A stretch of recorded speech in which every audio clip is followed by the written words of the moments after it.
Holy Spirit.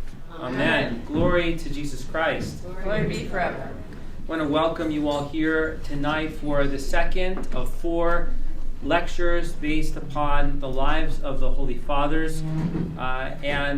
Tonight we're blessed to have Martha Rakovsky leading us in learning about the life and the ministry of Polycarp of Smyrna. Next week, Joe McClure will lead us in the discussion of St. Irenaeus of Lyon. That's the 6th on St. Nicholas Day. And then on the 13th, which is also St. Herman's Day, the day of his repose. It's one of the lesser known, but just as important feast of St. Herman will be celebrated on the 13th. And that evening, Father Andrew Stephen Damick will lead us in the discussion of Ignatius of Antioch. Martha is no stranger to us. She leads our Bible study. She is our backup choir director whenever needed, along with Reader James. In addition to that, she is a twice or 3-time graduate of St. Vladimir Seminary. And then she also supported Christopher as he finished his last semester, so maybe 2.5. We can give you the assist on that, but we all know that Martha's not only her education, but also her wit is a blessing to us, and we're just looking forward to this presentation. So you didn't come here to hear me talk, so put your hands together and welcome Martha.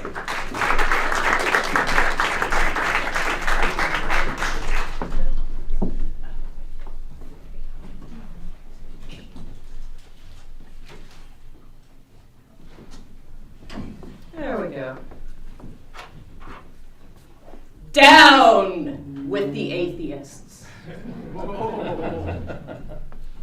I'll come back to that. That was my in medias res. We'll circle back, okay? So, yes, tonight you're here to hear about Polycarp of Smyrna. And I was joking with Joe and with Reader James how we're kind of doing a Marvel Cinematic Universe of early church fathers, and they're kind of out of order. So we started with Justin the Philosopher, with Reader James, who's a contemporary, more or less, of St. Polycarp. Then next week, we are going to jump forward and learn about one of Polycarp's students, or someone who is deeply influenced by Polycarp. And then we're going to end up hearing about basically the first Avenger, Ignatius, who inspired all of these folks. So just keep all that in your head as we move forward. All right. So first of all, what does Polycarp mean? I know that he has one of the more memorable names in our Manan, and it does literally mean many fruits, or fruitful. So I chose this nice backdrop with some persimmons at Wildwood Park here.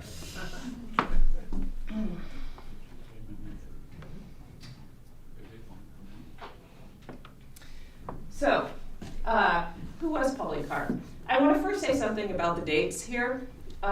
When we get this early, there's always going to be somebody who says the dates are off. I picked the most commonly accepted ones, but there are people who will move this like a decade later. Just that being said, majority of scholars think this. So, who was Polycarp? He was disciple of John the Evangelist, the one who wrote the Gospel of John, the one who wrote the Revelation, the one who wrote a few letters that we have, etc. We have from Jerome in the West in the 4th century writing, he, Polycarp, saw and had as teachers some of the apostles and those who had seen the Lord. So Polycarp learned from John and from others who were eyewitnesses to Christ's ministry. He was a colleague, although about a generation removed, of Ignatius of Antioch, who we're going to hear a little bit more about later on. Contemporary of Justin the Philosopher, who was also active at this time, you heard about last week from Reader James, and mentor of Irenaeus of Lyon. So you can see kind of how Polycarp and his connections straddle a couple of centuries here. He was the bishop of Smyrna, and at one point described as head of all Asia, Asia being what we would consider Turkey nowadays. He was a theologian, he was a martyr, and unlike several of the other people you're going to hear about in this series, he was known mostly through the writings of other people. We have one letter from him. That's it. Everything else we know about him is through the witness of others. But they found him so inspiring and so important that they just had to write about him. So it's a very interesting fellow. A little moment here. All right, so where is Smyrna? It's still there, incidentally. It's just called Izmir now. So if you want to Google Maps it, you look up Izmir, and it'll pop up. Smyrna is here, right on the coast of, they called it Anatolia or Asia Minor. We would call it Turkey now.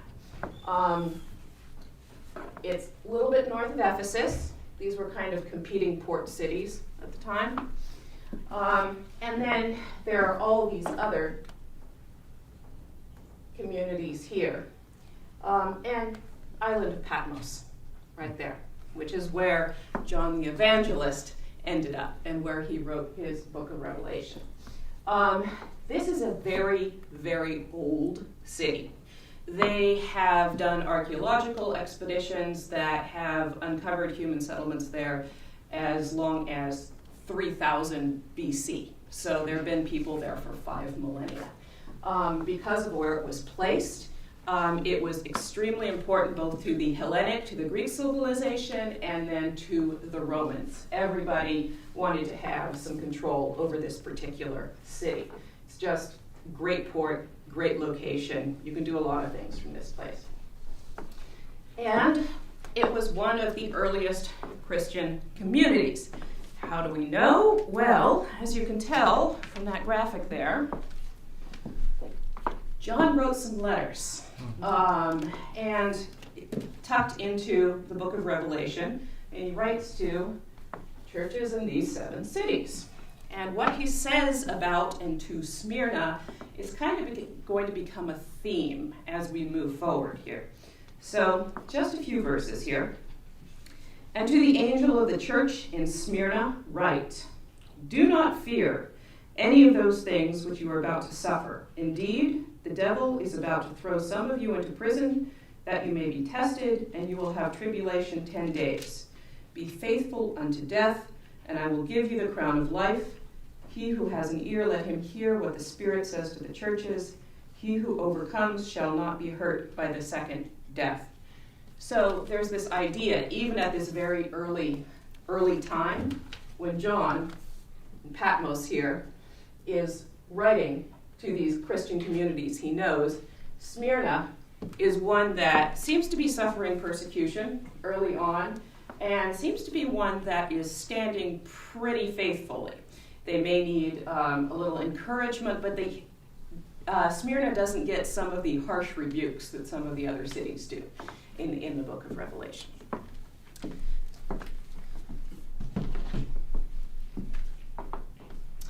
few other things just about Smyrna while we're on this slide.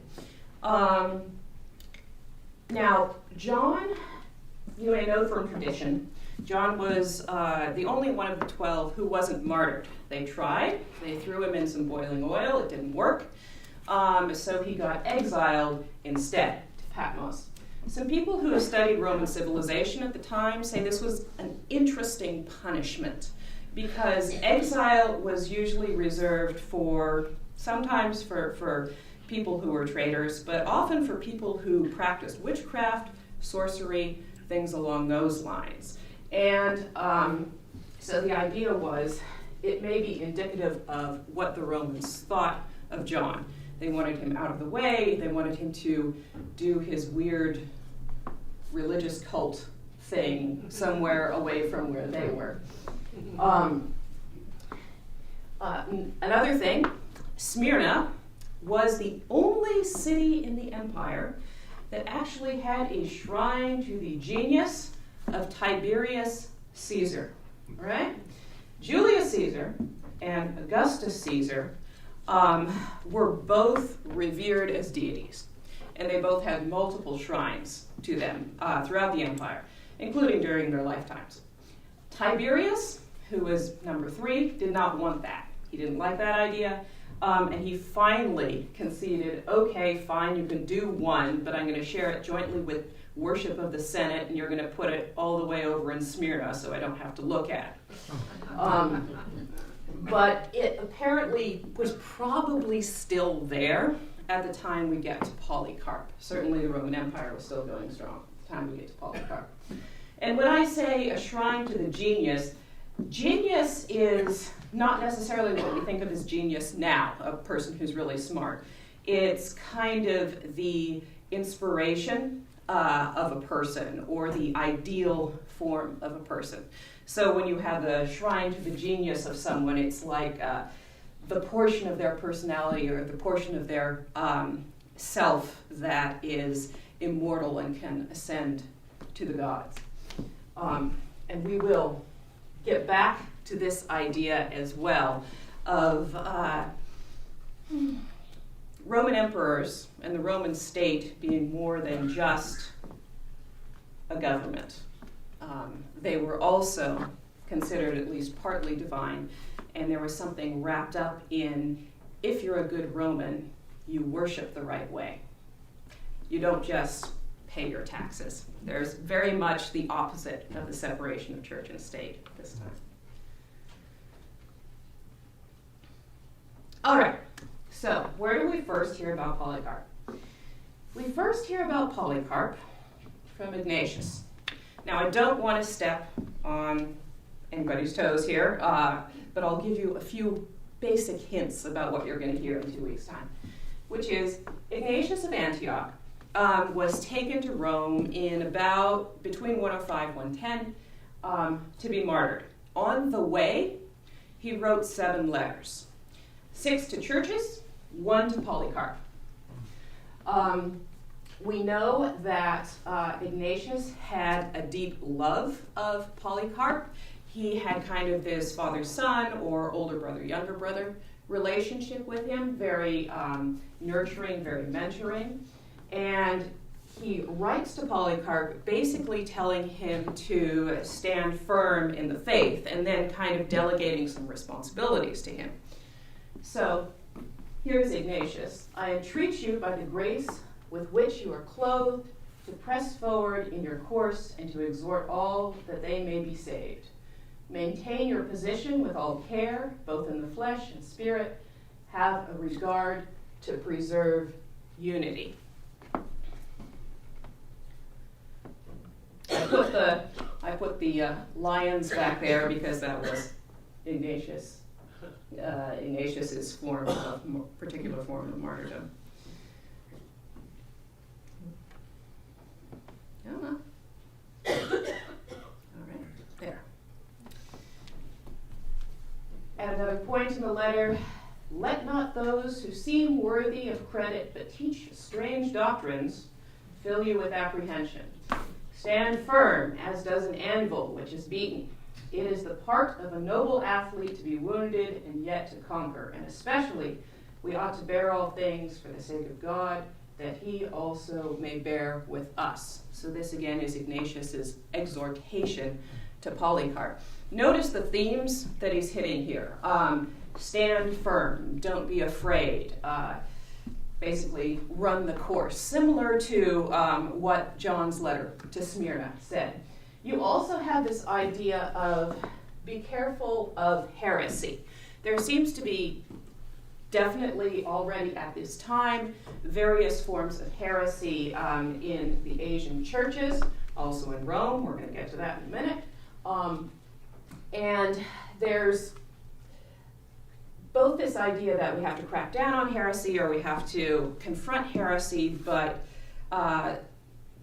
feel it's a little bit of a threat. They're not quite sure what to do about it or how to contradict it.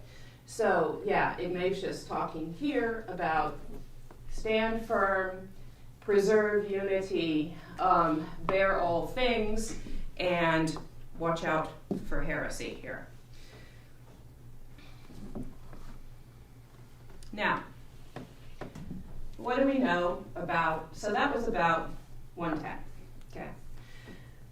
What do we know about Polycarp's life?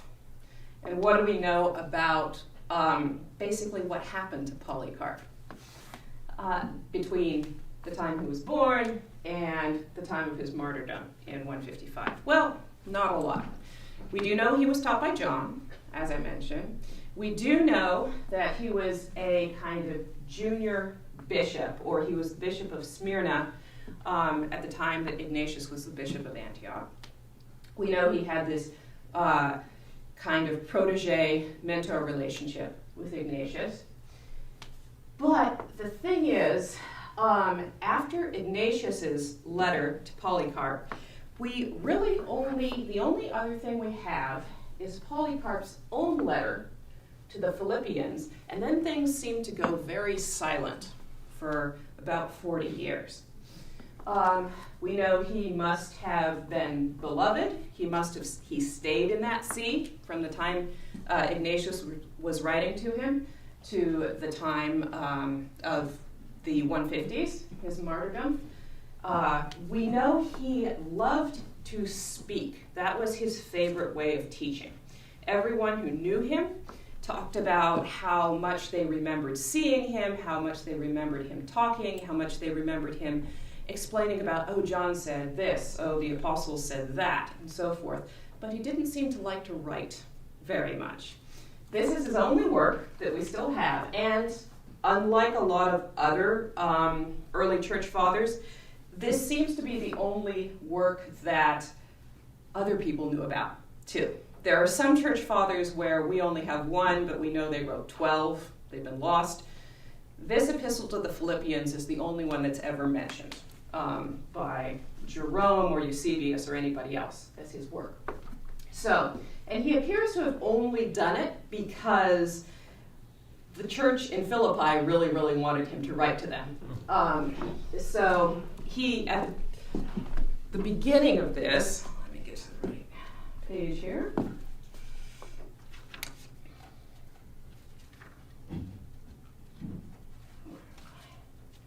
Yeah.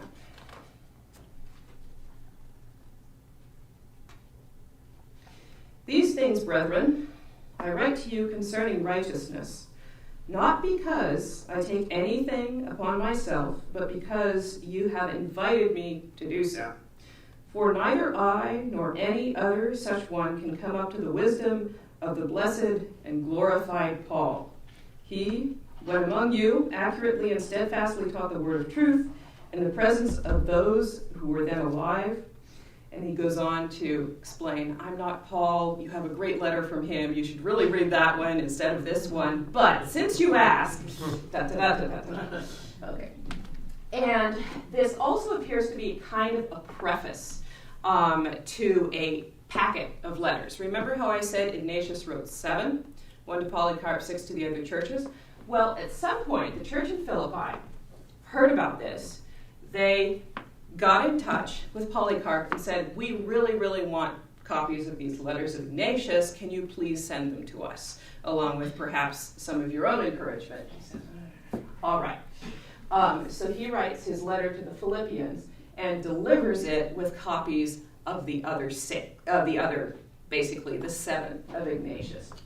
And he hits a lot of the same beats. A lot of it is very pastoral, like many of Ignatius's letters were, talking about, here's what husbands and wives should do, here's how priests should behave, here's how deacons should behave, things along those lines. He does a caution against heresy. Says, watch out for those who are preaching strange doctrines. He encourages them to remain faithful, to show strength, to show patience, and he has, as will not surprise you, references to the Gospels and the epistles all the way through. lots of Pauline references and lots of Matthew and Luke in this. So we can see in this letter, which we don't know exactly when it was written, but if Ignatius was martyred around 110, this could have been about that time.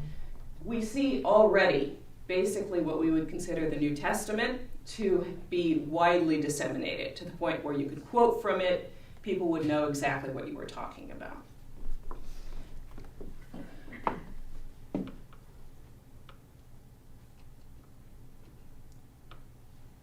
So,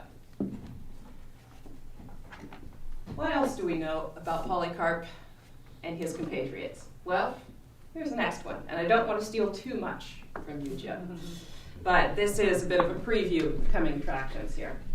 So, Irenaeus, also probably from Smyrna, again born about 130, although again these dates tend to shift around depending on which scholar you're talking to.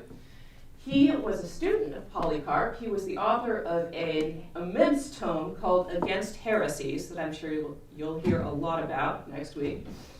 And he was an opponent of what was called Gnosticism. Gnosticism is kind of a catch-all term for a particular type of heresy that was going on at the time, in which certain sects claimed to have special knowledge that was kind of that made them better or that made them elevated over kind of the rank and file. The idea was, oh yeah, you know, that stuff that Jesus preached that you hear all the time, that was nice, but that's what he told, you know, the riffraff. If you want to know what he really said, you should join our church, kind of thing. Yeah. And Irenaeus did not like this. Neither for that matter did Polycarp, neither for that matter did Ignatius, neither for that matter did John. This stuff was starting all the way in John's time, and John is supposed to have at one point left a bathhouse because he said, you know, that Gnostic is inside, the roof may fall down, you know, kind of thing. But what did Irenaeus say? Irenaeus absolutely adored Polycarp. Here Irenaeus is writing a letter to a friend of his who started to fall into Gnosticism. And Irenaeus is saying, how could you do this? Remember our youth? Remember what we saw? He says, while I, Irenaeus, was yet a boy, I saw thee, Florinus, in Lower Asia with Polycarp. I can even describe the place where the blessed Polycarp used to sit and discourse, his going out, his coming in, his general mode of life, personal appearance, together with the discourses which he delivered to the people.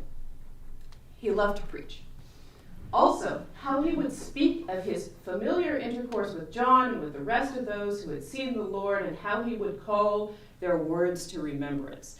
So you can get this idea of, at this point, Polycarp would have been an older man, how he was talking about, when I was young, I remember I saw John, and he said this to me. It was so great knowing John. I wish you guys could have known John. But here's what he told me.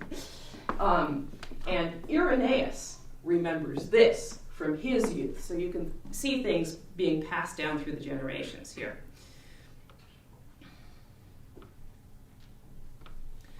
Whatsoever things he had heard from them, the apostles, respecting the Lord, both with regard to his miracles and his teaching, Polycarp, having thus received the information from the eyewitnesses of the word of life, would recount them all in harmony with the scriptures.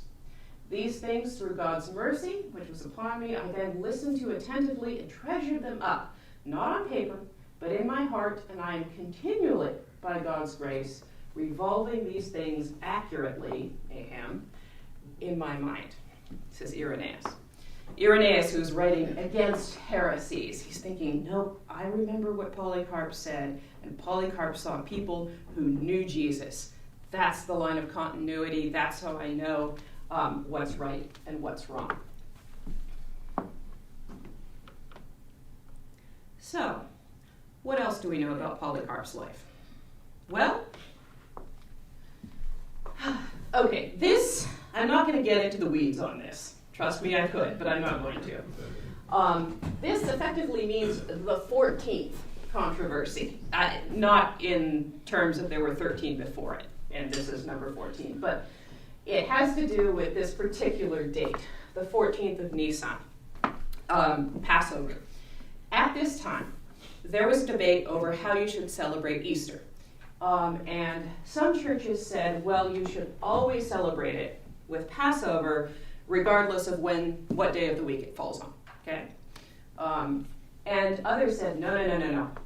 It has to be on a Sunday, day of the resurrection. That's when you have to do it.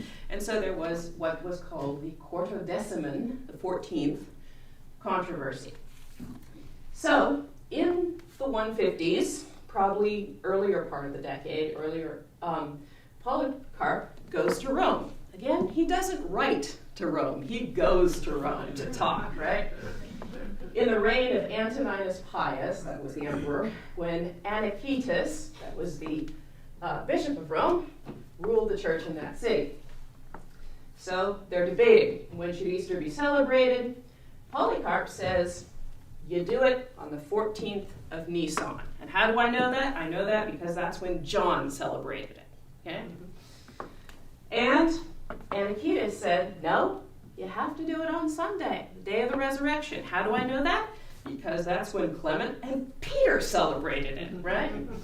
So Anicetus and Polycarp, they both kind of appealed to the traditions that were handed down to them. So how did this end up? At least in the short term. I picked a nice Coptic one here. And I wanted to get Peter and John both in frame. Okay. Well, neither could Anicetus persuade Polycarp, nor, on the other hand, could Polycarp succeed in persuading Anicetus. And in this state of affairs, they held fellowship with each other, and Anicetus conceded to Polycarp and the church the celebration of the Eucharist by way of showing him respect, so that they parted in peace, one from the other, maintaining peace with the whole church, both those who did observe this custom and those who did not. So, intriguingly enough, at this point they decide we're going to agree to disagree on this one. Now, obviously, when we jump ahead a little to Nicaea, it's settled a little bit more that it should be on a Sunday, but jump ahead to now, there's still some question about when Easter is supposed to be celebrated. So this one may not get resolved immediately here. What else do we know about his trip to Rome? Well, we know he ran into a couple of other guys. Again, not to steal too much from Joe here next week, but he ran into a guy named Valentinus and his followers, and Marcion and his followers. These were both heads of Gnostic sects. And apparently Marcion recognized Polycarp. Like, hey, yeah, you're that Eastern bishop who was coming to speak with Anicetus. He said, do you know us? And Polycarp looks him up and down and says, I know the firstborn of the devil. And then just goes around down the sidewalk. This is an image of Marcion here. No halo, and his face actually has been, somebody scratched out the face here, speaking with John. Now, John and Marcion did not overlap in time. They would not have known each other, but I think the idea behind this image is that the people who learned from John, the followers of John, rebuked Marcion using John's teaching. So, again, Polycarp, very, very firm about what should be taught and what shouldn't, and why various things should be taught, yes and no. Where did you hear that from? Did you make that up? I'll bet you made that up. You know where I heard my stuff from?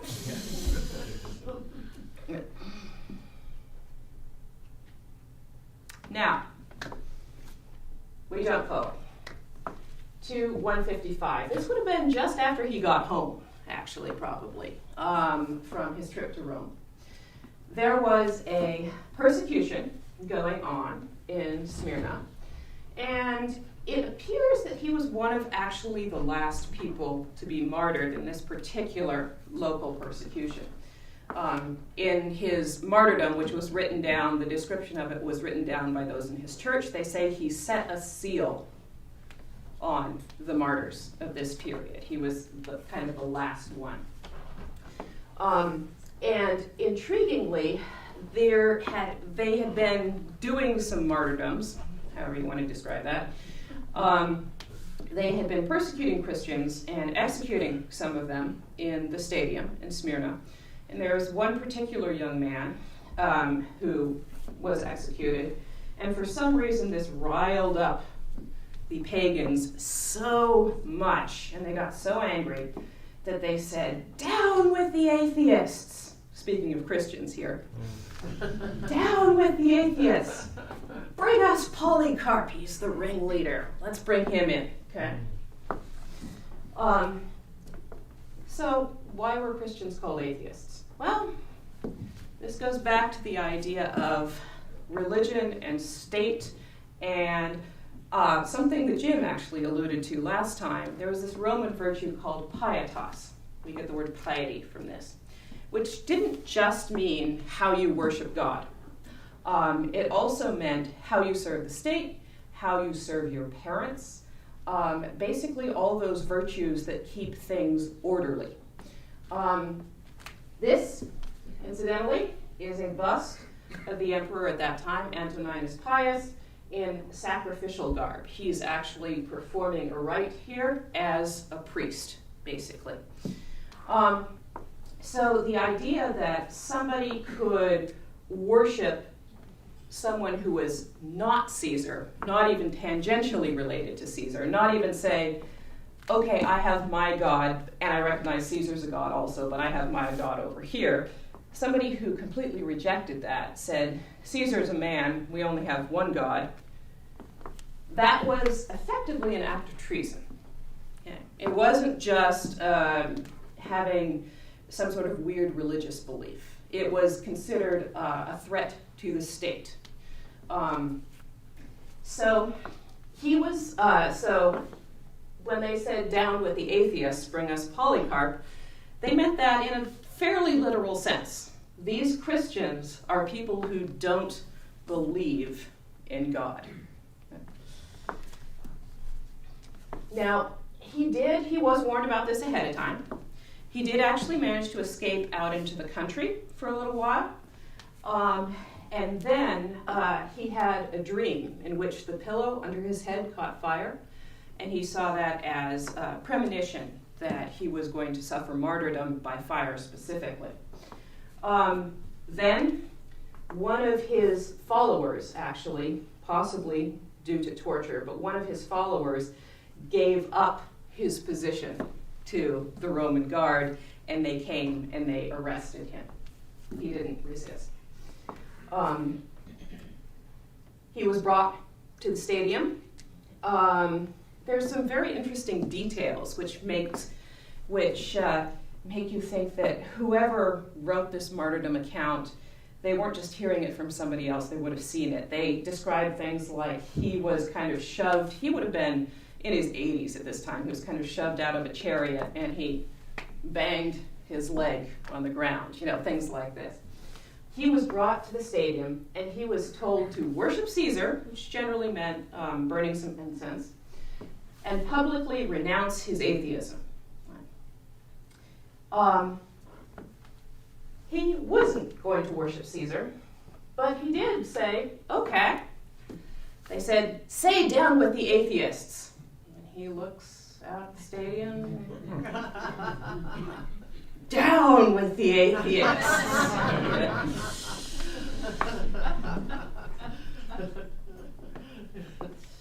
So, Polycarp is asked, renounce Christ, worship Caesar. He says, 86 years I have served him, and he never did me any wrong. How then can I blaspheme my Lord and Savior? And he refused. Again, some interesting details in the martyrdom account. He was threatened with beasts, first of all. He said, I don't care. They actually went to the guy at the stadium who was in charge of wild animals. They had a guy specifically for that, the animal wrangler. And he apparently says, no, I'm sorry, they're all back in their paddocks for the day. It would be really awkward for me to bring them out. It's just not going to work. Very interesting detail there. And so they say, okay, then we will have you burned at the stake. And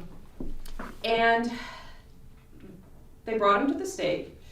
They were going to chain him. He said, you don't need to do that.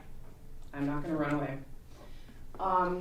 And they lit the fire, and nothing happened. He, like the three holy youths, tradition tells us that he didn't burn. So eventually he was killed by being pierced with a lance in the side, and blood and water gushed out.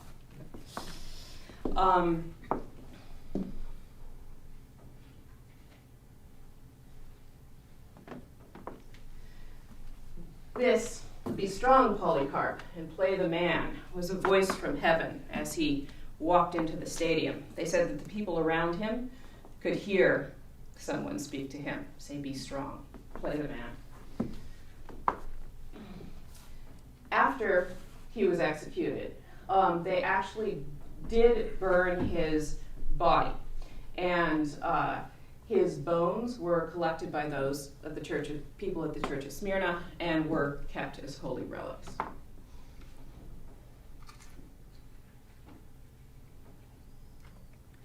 So, how do people remember Polycarp? Well, we've heard from Irenaeus, but again, there's this idea of continuity and authority. So Irenaeus says, Polycarp departed this life, having always taught the things which he had learned from the apostles, and which the church has handed down, and which alone are true. To these things all the Asiatic churches testify, as do also those men who have succeeded Polycarp down to the present time, a man who was of much greater weight and more steadfast witness of truth than Valentinus and Marcion and the rest of the heretics. Tertullian, now Tertullian was like the king of snark in these days, but Tertullian, perhaps some heretics may claim apostolic antiquity. We reply, let them publish the origins of their churches and unroll the catalog of their bishops till now from the apostles or from some bishop appointed by the apostles, as the Smyrnaeans count from Polycarp and John, and the Romans from Clement and Peter. Let heretics invent something to match this. Okay? So we see Polycarp as the link, basically, between John and the apostles and the later generations.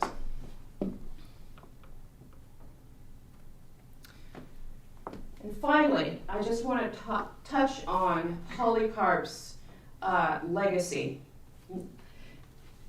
moving a little bit closer to the modern day. First of all, why do I have a picture of Gregory Palamas here?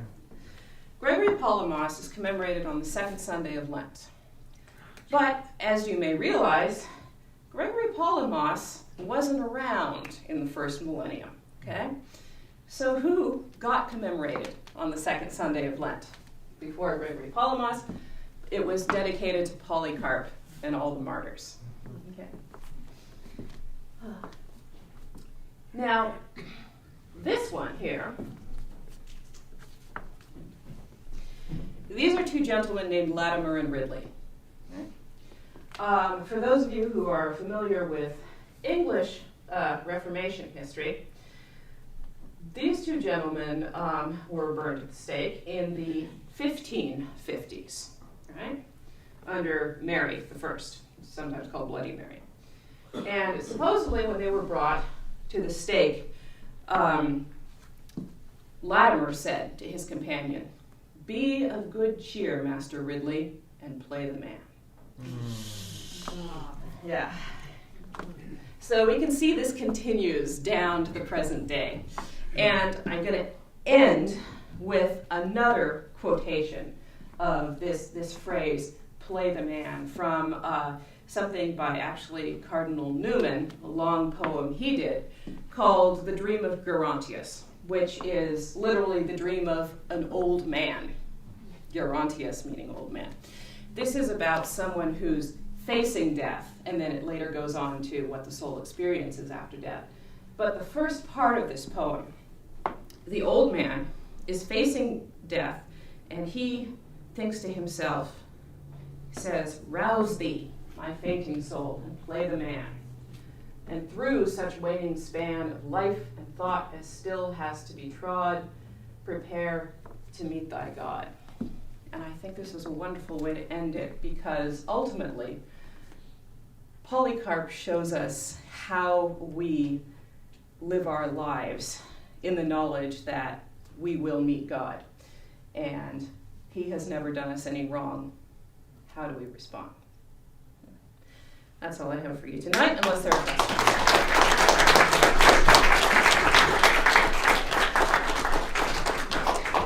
Thank you, Martha. The floor is open to any questions that anybody may have. Father Timothy. Yep. Thank you. Uh-huh. Martha, thank you for this presentation. It's wonderful.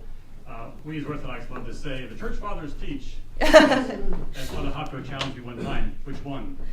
Yeah. Actually know who they are, and their legacy is an amazing thing. Because he's such a huge figure in the early church, and since Orthodox are not quick to change anything, how do we go from his second Sunday of Lent being changed to Gregory Palamas liturgically like last Thursday in the life of the church? Right. Excellent question. And one that's a little bit difficult to parse out. I know that nowadays we see that, okay, well, we start with the Sunday of Orthodoxy, and then Gregory Palamas is the second one, is the one who kind of defends Orthodoxy in the modern day, and so that's generally how it's explained. Why did Polycarp get replaced? I'm not sure. I do think that he was originally put there on the second Sunday because his feast day falls on the 23rd of February, which is a day that is usually going to fall during Lent, so they wanted to celebrate him and they moved him to the Sunday. But it also may have been a situation where in the second millennium, seeing as you had kind of the fall of Constantinople and increased pressure from the West, the church's immediate concern was not how do I defend myself physically, how do I defend myself from a physical martyrdom, but how do we defend ourselves spiritually? I think that would have been something that was more foremost on their minds, so they moved Gregory Palamas there. Yeah. Jim.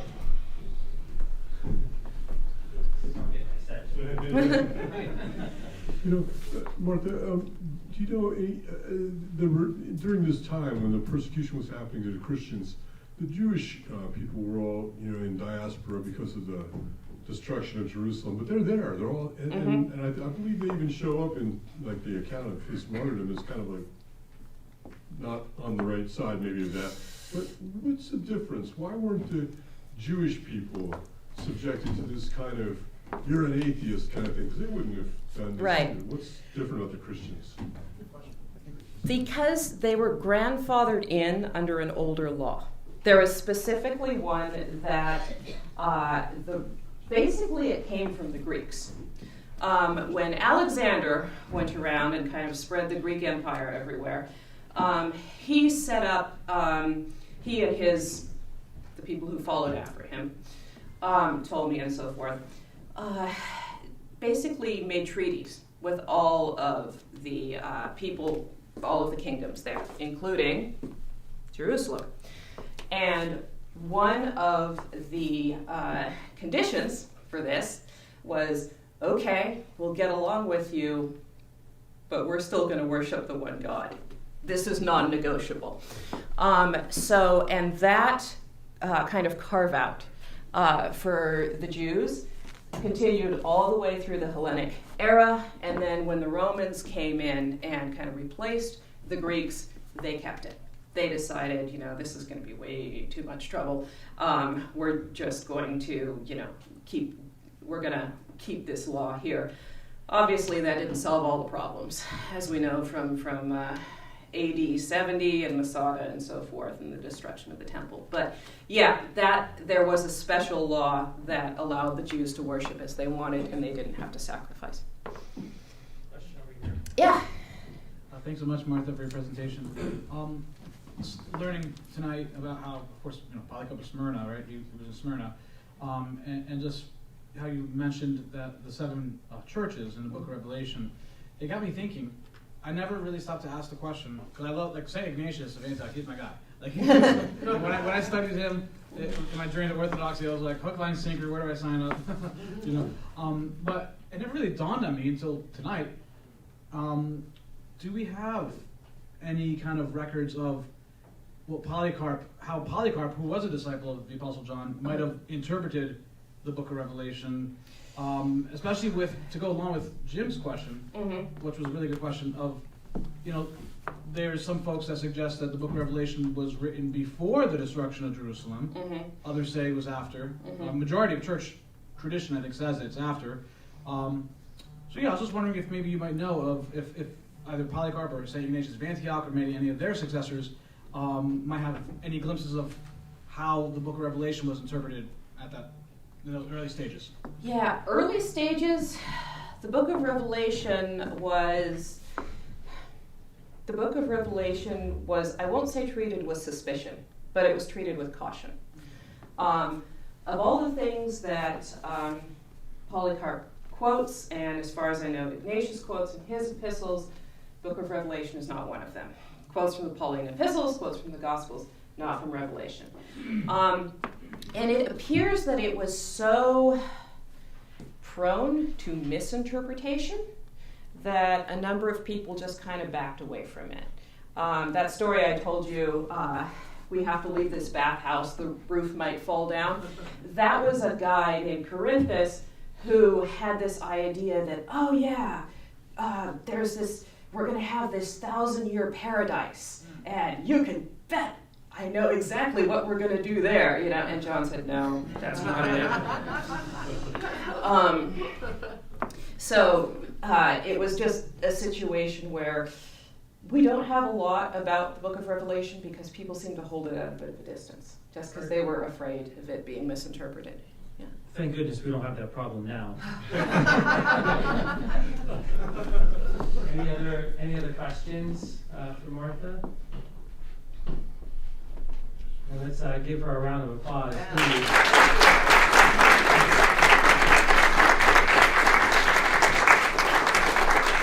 Now, Martha, I'm a little upset. You stole my opener for my homily on Sunday. Down with the atheists! Yeah. I'm going to have to come up with another hook for my homily on Sunday. But I want to thank you again for this wonderful presentation, and thank you for whetting our appetite for what Joe is going to present us next week on Irenaeus, and then of course concluding with Ignatius of Antioch.